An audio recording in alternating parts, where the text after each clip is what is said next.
So over here, while you're making objects in Paint 3D, you can actually group objects together. So let's take 3D shapes, for example, and you want to make something. So I'm going to drag a simple object over here, and I'm going to drag it out just like this, as you can see. So an object has been made. I'm using the 3D view right now, which is not an ideal way, so I'm just going to go back. I'm going to resize it just like this. Resize it and place it over there. And drag it down to the bottom right here. I'm going to go into the 3D view. You can see that it is there.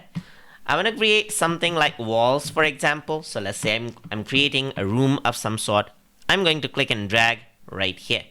And then over here, you can see that a box has been made. I'm going to go into the 3D view and I'm going to resize this. I'm going to right click. I'm going to resize it just like this. All right, there you go. So once I do that, I'm going to drag it over here and I'm going to select both of the object by holding Shift. And now what I can do is I can group this object. And once I group it, you can see that now this is a singular object. So I can move them around and I can resize them just like this. I can resize it up or down over here as a single object. So I can go over here and I'm going to maybe copy this down. So if I want to do that, I can actually copy this and I want to paste this. So I'm going to paste this out and you can see that it is pasted as a single object. And now I can again select both of them and group them out.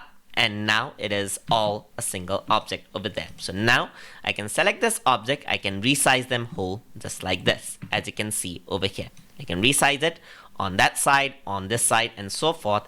And I can also ungroup it now. So if I were to ungroup it, it is actually two objects in a row just like this. And if I want to ungroup this one, you can see that now this object is separate.